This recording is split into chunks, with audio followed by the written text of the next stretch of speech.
శ్రీ సత్యసాయి జిల్లాలో అమానుషం చోటు చేసుకుంది. 3 రోజుల పసికందును అర్ధరాత్రి గుర్తు తెలియని వ్యక్తులు శివాలయం వద్ద విడిచి వెళ్లిన సంఘటన పలువురిని కంటతడి పెట్టిస్తుంది.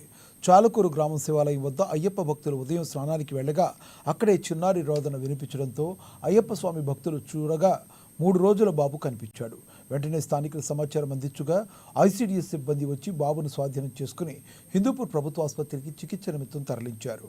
చికిత్స అనంతరం పుట్టపర్తిలోని శిశువిహార్కు అందిస్తామని ఐసీడీఎస్ అధికారులు తెలిపారు. శివాలయం అనే గుడి ఉంది. ఆ గుడి దగ్గర 3 గంటల సమయంలో ఈ బాబుని అక్కడ గుర్తు తెలియని వ్యక్తులు వదిలేసి వెళ్లడం జరిగింది. ఆ సమయంలో మా ఊర్లో ఉండే అయ్యప్ప స్వాములు స్నానానికని వెళ్లారు. అక్కడ బాబు కిందకు పడి ఏడుస్తున్నాడు. అక్కడ ఎవరు ఈ బాబు అని అయ్యప్ప స్వాములు గమనించి ఆ సర్పంచ్ గారు తెలియజేయడం జరిగింది. ఆ సర్పంచ్ గారు పోలీస్ స్టేషన్ కంప్లైంట్ చేస్తే అక్కడున్న సార్ వాళ్ళు అంగన్వాడీ సిబ్బందికి అప్పగించండి అని చెప్పడం జరిగింది. అక్కడ ఆ గుడి దగ్గరికి నేను నా తోటి సిబ్బంది అంగన్వాడీ వర్కర్స్ ముగ్గురము కలిసి వెళ్లి ఆ బాబుని మా దగ్గర తెచ్చుకొని బాబుని బట్టతో తుడిచి బాబుని సేఫ్గా మా దగ్గర ఉంచుకోవడం జరిగింది.